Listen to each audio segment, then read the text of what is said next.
Welcome everyone to a FreeWave Tech Talk series. This is a traffic-focused one. My name's Derek. I'm on the marketing team with FreeWave. I'll be hosting. How hard can it be?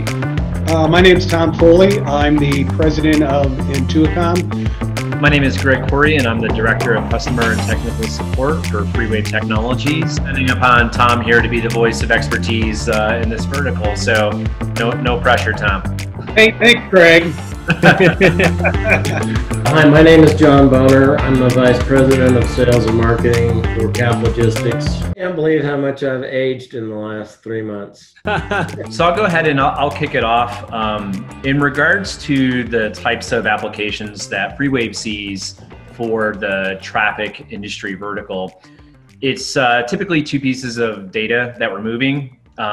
There's data that's related to the signal controller at intersections. So whenever you pull up to an intersection, there's a cabinet on the side of the road that houses the signal controller and some other equipment.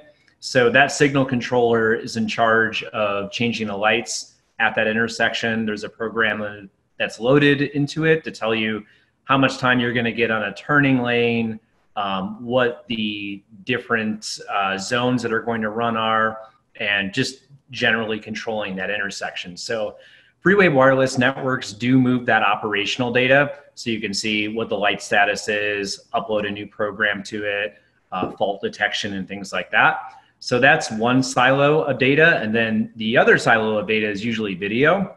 So people want to see a live feed of what's occurring at that intersection, and FreeWave networks can move both types of data. So one of the things that's become really critical for DOTs in the last couple of years is if the federal government's going to sponsor and support expenditures into say the Denver traffic system, they're going to want to see that certain performance metrics are being met, meaning traffic flows. They actually want to see improvement in the flow data. So they can monitor traffic flows from one end of town to the other at rush hour.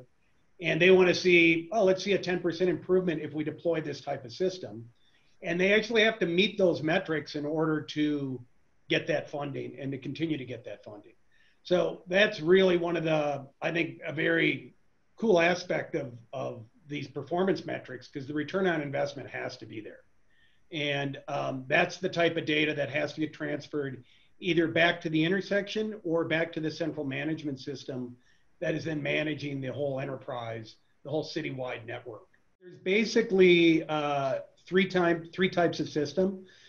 One of them was an older system that relies on optics and lasers.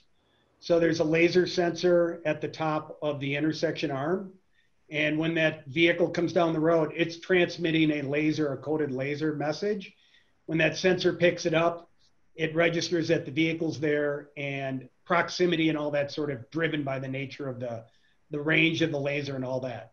And that system's been around for decades. And that was the original technique for addressing that. Since then, with GPS becoming very commercially and cost effective, a lot of it's being managed now with GPS and wireless. So they're either communicating directly to the specific intersection or centrally being managed. We know where every bus is in the city. When it crosses a geo fence, crosses that preset fence line, we're going to trigger the light to hold or not. Thanks. And so compare radio to other forms of communications for traffic applications. We've been doing radio, wireless applications in the traffic space as a partner of FreeWave for over 20 years. So it's got a very simple fit for a lot of these applications. Many of the cities, when they're building out, deploy fiber. So we do bump into fiber as a competitor in some spaces on new projects and things of that nature. But there's always a place where, fiber makes lots of sense for the right area that it covers, but it's very expensive to deploy. Cities and municipalities often expand beyond their fiber rings and their infrastructure. That's where wireless comes in to bring in that last mile or two of connectivity and bridge it onto the fiber, which is what we do a lot of today. So fiber is one of those. We run into some older systems which are still deployed on telephone lines or lease lines.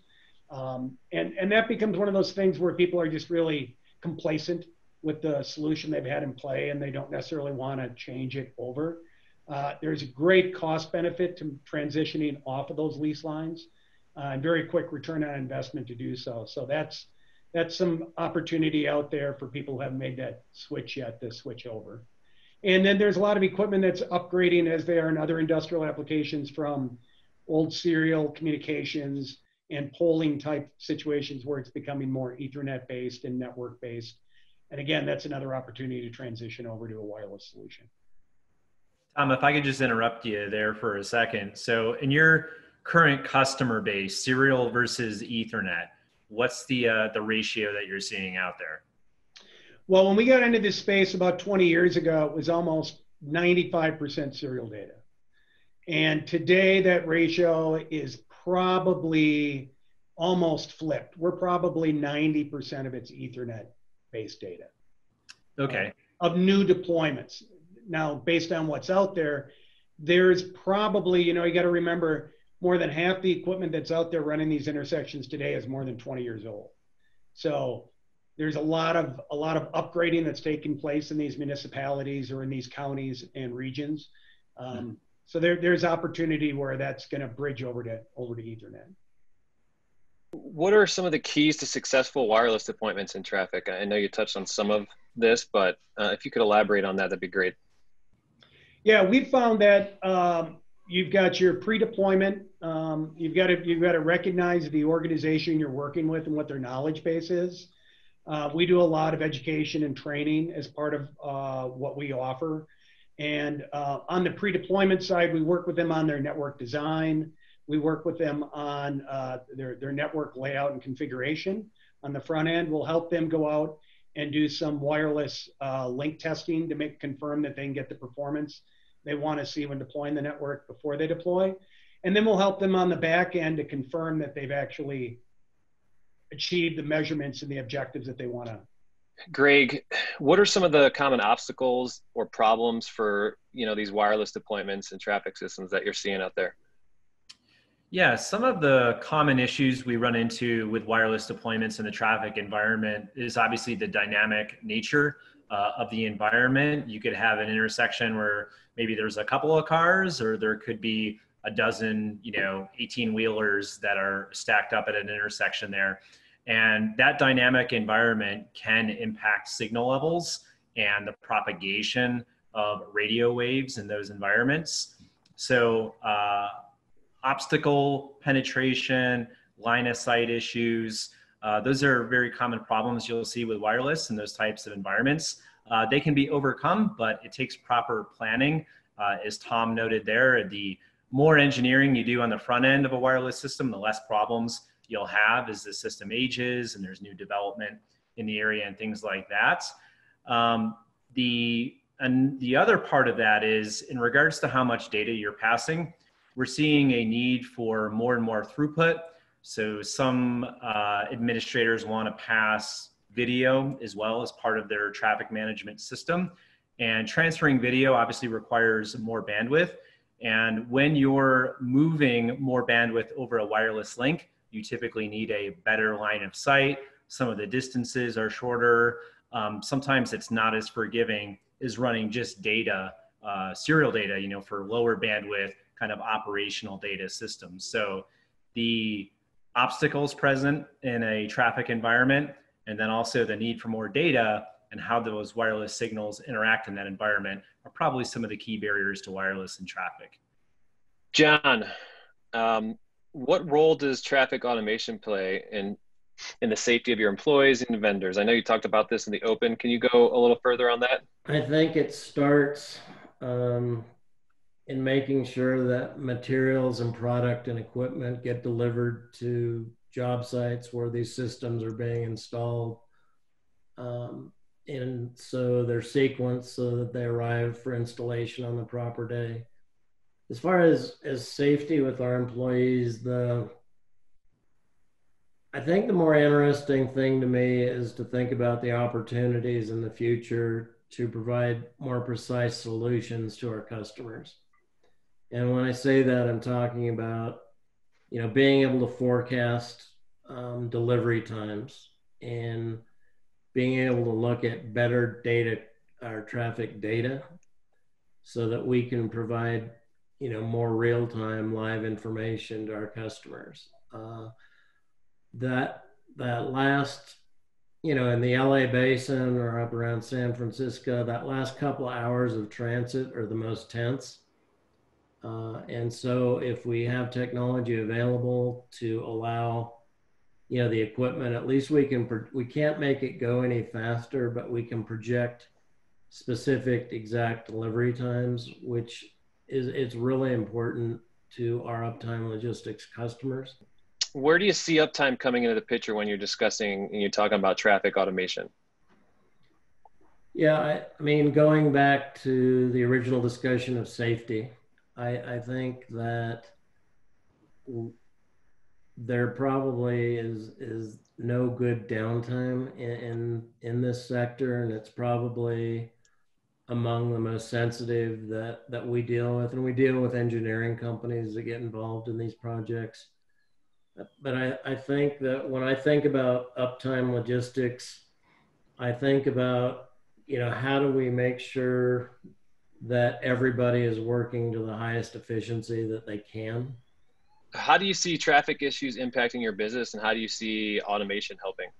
As far as tracking and tracing during the life cycle of a shipment, the traffic automation, for me, it represents the ability to provide better data and better solutions to our customers. I wanted to ask John and Tom, long term in your business outlook, the shift in traffic, does that have any impact upon what you guys have seen? Are traffic in municipalities, are they going to use this time to play catch up to perform needed upgrades, or are they going to delay upgrades and other purchases due to municipal funding issues? What do you see the outlook is in the traffic world in a post-pandemic world? I could start with that one. I think that there's a big pipeline of these projects often queued up that take years to actually unroll. So there's a lot that these municipalities want to accomplish. One of the biggest challenges for all of them, even before the COVID crisis we're facing, has been funding for these projects. So as I mentioned before, things like performance metrics and things often get projects to the top of the pile. My concern is that with tax dollars coming down at the state municipal levels, that's gonna impact some of the deployments these guys are looking to accomplish over the near term. That'll only mean it'll have to amp up that much more eventually, because we're still gonna have to get going where we need to go. So that's my biggest concern in the short term. Instead of seeing 20-year-old equipment, you're saying we might see 40-year-old equipment in these cabinets? Yeah. Gotcha. John, did you have any comments on that? Yeah, I mean, I think I look at it more internal facing for CAP logistics and what it means. We've really had to reimagine the way we do business today. And that's why, our customers haven't backed off as far as uptime goes and as far as the work that we do for them. And performing that work from home creates, a lot of the challenges that all companies have seen. But our workforce is deployed 24/7, 365. The customers that call in are generally in a situation where they need help. And the fact that we're operating from home offices doesn't lessen the pressure that they're feeling. A lot of times utilities, people expect traffic lights to work. People expect traffic to flow. And I think from our perspective, there's a slight, positive here just because of traffic levels, but I think that's going to normalize. I think we see it normalizing right now. But the thing that this discussion has done for me today is open my eyes up to traffic automation, and hopefully the municipalities, the state and federal government are going to be able to make the investments that they need for a safe future for everybody as far as safety and productivity and efficiency goes. One of the things that's interesting we haven't heard about in the news for the last 6 to 12 months is vehicle automation. And vehicle automation and the future traffic systems are really, really tightly coupled. And I don't think that's going away. I think we're going to see more and more of that as we go forward. And probably to a good extent on John's world with freight and trucking and logistics in the big picture, we're going to see more automation. And that has a high dependency on wireless and data transfer, which is going to roll down to impacting us. Yeah, that's an interesting point. So when you say, and I'm going to play I'm a marketing guy. So when you say they're very tightly tied together, the vehicle automation and the traffic, Mm-hmm. can you talk a little bit more about that? How do you mean? Are they actually like communicating, like anticipating traffic lights and so forth, or how does that work? Yeah, exactly. The systems that are in place today, pretty much in every car rolling off the line, if you've got a vehicle that is recently manufactured, when you pull up to a light, your engine shuts off, right? You stop, Yep. Your engine shuts off. And what they wanted to deal with was the manufacturers who build performance vehicles were like, hey, we're shutting the vehicles off because that's regulatorily required. But when the light turns green, I hit the gas, my car's got to start before it can take off. So they don't get that snappy out of the gate feel. Today, all of those cars are capable of talking to intersections. That intersection tells them a second or two before the light goes green, hey, engine, I'm going to turn green in 2 seconds. The engine will turn on, then the light turns green. Oh, wow. So you can't, they are that coupled in terms of, trying to achieve those performance characteristics. Wow. That's cool. I didn't know that. Tom, John, Greg, thanks for your time. Appreciate you joining. I'm going to call it a wrap on FreeWave Tech Talk series with a focus on traffic.